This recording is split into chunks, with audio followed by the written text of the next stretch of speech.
So hello, how are you? I'm a physics teacher Snehal sir, and today we are going to see a new topic from this chapter, and that is electric potential due to system of charges. मतलब आज हम एक system consider करेंगे जिसमें Q1, Q2, Q3, Qn ऐसे number of charges होंगे। देखो यहाँ पर हमने एक सिस्टम कंसिडर किए और उसमें Q1 से लेके Qn तक नंबर ऑफ चार्जेस है, मतलब बहुत सारे चार्जेस है।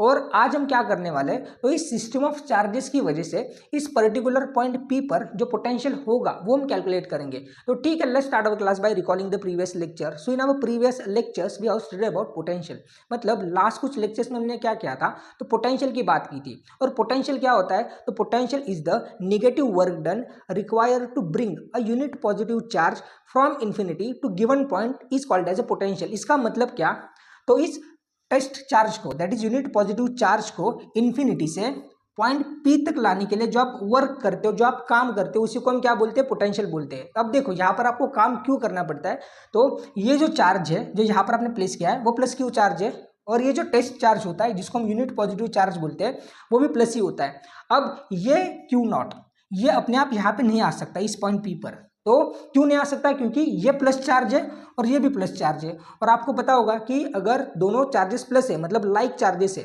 तो वो क्या करेंगे, एक दूसरे को रिपेल करेंगे। तो ये प्लस क्यू चार्ज क्या करेगा, इसको रिपेल करेगा। तो ये क्यू नॉट अपने आप इस पॉइंट P पर नहीं आ सकता। तो आपको काम करना होगा इस क्यू नॉट को इन्फिनिटी से इस पॉइंट P पर लाने के लिए, और उसी को हम क्या बोलते हैं, मतलब उसी वर्क को हम क्या बोलते हैं, तो पोटेंशियल बोलते हैं। और हमने क्या किया था, तो एक सिंगल चार्ज जो पोटेंशियल प्रोड्यूस करेगा एक पर्टिकुलर पॉइंट पर, वो हमने कैलकुलेट किया था। और वो कितना होता है, तो वो होता है V is equal to K Q by R, that is potential due to single charge. अब देखो हम इसी फॉर्मूले का यूज करके इस सिस्टम ऑफ चार्जेस की वजह से इस पॉइंट पर जो पोटेंशियल होगा वो कैलकुलेट करेंगे। और सबसे पहले हम क्या करेंगे, तो इंडिविजुअली ये चार्जेस इस पॉइंट P पर जो पोटेंशियल प्रोड्यूस कर रहे हैं वो पहले फाइंड करेंगे। मतलब इंडिविजुअली Q1, Q2, Q3 ऐसे जो नंबर ऑफ चार्जेस है वो इंडिविजुअली इस पॉइंट P पर जो पोटेंशियल प्रोड्यूस कर रहे हैं वो पहले फाइंड करेंगे। और उसके बाद हम क्या करने वाले, तो सभी को ऐड करेंगे, मतलब सभी पोटेंशियल जो हमने इंडिविजुअली कैलकुलेट किए हैं वो सभी को ऐड कर देंगे, और सिस्टम ऑफ चार्जेस की वजह से इस पॉइंट P पर जो पोटेंशियल होगा वो कैलकुलेट करेंगे। तो देखो हम कैसे कैलकुलेट करते हैं, तो देखो सबसे पहले हम क्या करेंगे, तो potential produced by Q1 charge calculate करेंगे। अब देखो उसके लिए हम इस फॉर्मूले का यूज कैसे करते हैं, देखो तो potential produced by Q1 charge कितना होगा उसको हम V1 कंसीडर करते हैं। So potential produced by Q1 charge V1 is equal to होगा K Q1 divided by R1। अब देखो ये कैसे लिखा हमने, तो हमने इसी फॉर्मूले का यूज किया है। अब इस फॉर्मूले से हमें एक चीज क्लियरली पता चल रही है कि जो आपका पोटेंशियल होता है वो डिपेंड किस पे करता है, तो एक तो चार्ज पे और डिस्टेंस पे। तो यहाँ पर जो चार्ज है वो कौन सा है, तो Q1 है, और डिस्टेंस कितना है, R1 है। देखो Q1 से पॉइंट P तक का डिस्टेंस कितना है, R1 है। इसलिए क्या हुआ यहाँ पे V1 is equal to K Q1 divided by R1 आया। अब देखो सिमिलरली हम क्या करेंगे, तो potential due to Q2 charge की बात करेंगे तो वो कितना होगा, तो V2 that is potential due to Q2 charge, वो होगा K Q2 divided by R2, where R2 is the distance between charge Q2 and point P, and जो चार्ज है वो कौन सा है, तो Q2 है, इसलिए हमने यहाँ पे Q2 लिखा है। अब सिमिलरली Q3 की वजह से कितना होगा, तो सेम फॉर्मूला हमें यूज करना है, मतलब सेम मेथड ही फॉलो करनी है। तो V3 that is potential due to charge Q3 कितना होगा, तो K Q3 divided by R3, where R3 is the distance between charge Q3 and point P। अब सिमिलरली जो n नंबर का चार्ज है उसकी वजह से पोटेंशियल कितना होगा, तो Vn is equal to K Qn divided by Rn, क्योंकि यहाँ पे चार्ज कौन सा है, तो Qn है। देखो और Qn और पॉइंट P के बीच का डिस्टेंस कितना है, तो Rn है। हमने क्या किया है, तो बस इसी फॉर्मूले का यूज करके potential due to Q1, Q2, Q3 ऐसे जो नंबर ऑफ चार्जेस है उनकी वजह से जो इंडिविजुअली पोटेंशियल प्रोड्यूस हो रहा है इस पॉइंट P पर वो कैलकुलेट किया है।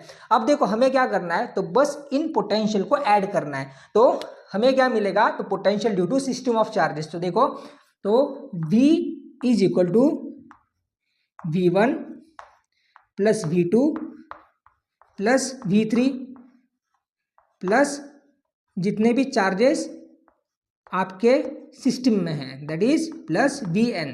अब देखा जाए तो यहाँ पर हमने क्या किया है, तो सुपरपोजिशन प्रिंसिपल का यूज़ क्या है। अब सुपरपोजिशन प्रिंसिपल का यूज़ हम कब करते हैं, तो जब हमारे पास दो या फिर दो से ज़्यादा सिमिलर क्वांटिटीज़ है और उनको ऐड करने के लिए हम क्या करते हैं, तो सुपरपोजिशन प्रिंसिपल का यूज़ करते हैं। अब हमें क्या करना है, तो बस यहाँ पे V1 V2 V3 जो हमने पहले से कैलकुलेट करके रखा है Vn तक, वो वैल्यू सब्स्टिट्यूट करनी है। तो देखो, तो V1 कितना है आपका, तो के Q1 डिवाइडेड बाय R1, सो के Q1 divided by R1 plus के Q2 डिवाइडेड बाय R2, क्योंकि आपका V2 कितना है, तो के Q2 divided by R2 plus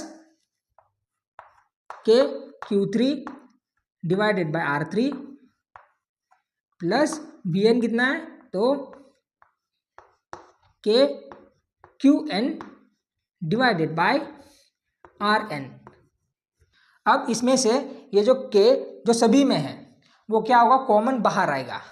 मतलब आपके पास ब्रैकेट में क्या बचेगा, तो के into bracket Q1 divided by R1, क्योंकि देखो हमने यहाँ से के को बाहर कॉमन लिया है, तो अगर के बाहर आया तो यहाँ पे क्या बचा, Q1 divided by R1 plus यहाँ से भी क्या हुआ है, के बाहर आया है, सो Q2 divided by R2 plus Q3 divided by R3 plus Qn divided by Rn, bracket complete.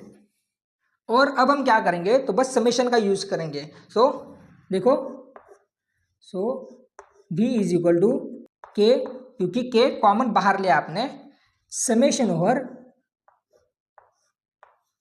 I1 to n Qi divided by Ri, ये होगा आपके लिए फाइनल आंसर। देखो हमने यहाँ पे समेशन का यूज कैसे किया है, तो देखा जाए तो यहाँ पे Q1 Q2 Q3, मतलब आपको क्या करना है, तो इस I की जगह पे जितने भी चार्जेस है, सपोज यहाँ पे 3 चार्जेस है, मतलब Q1 Q2 Q3, तो आपको क्या करना होगा, 1 से लेके 3 लिखना होगा यहाँ पे। मतलब I is equal to 1 to 3 Qi divided by Ri। इसका मतलब क्या, तो आपको 3 बार ऐड करना होगा। मतलब यहाँ पे क्या आएगा, तो क्या बाहर ही होगा, Q1 by R1 plus Q2 by R2 plus Q3 by R3। अब जितने भी आपने कंसिडर किए हैं, बस आपको यहाँ पे, अब हमने 3 कंसिडर किए थे चार्जेस, तो इसलिए हमने 1 to 3 लिखा था। अब अगर आपने क्या किया, 10 चार्जेस कंसिडर किए, तो आपको क्या लिखना होगा, 1 से लेकर 10, और आपको वो 10 चार्जेस को ऐड करना होगा। अब यहाँ पर हमने क्या किया है, तो n number of charges consider किए, इसलिए क्या हुआ है, हमने 1 से लेके n समेशन और लिखा है, और Qi divided by Ri। So ये होगा आपके लिए final answer, that is potential due to a system of charges के लिए final answer. So this is for today. अगर आपको वीडियोस अच्छे लग रहे हैं तो प्लीज़ लाइक कर देना, चैनल को सब्सक्राइब कर देना, and thank you so much for time. And अगर आपको कोई भी डाउट हो तो आप क्या कर सकते हो, मुझे कमेंट सेक्शन में पूछ सकते हो।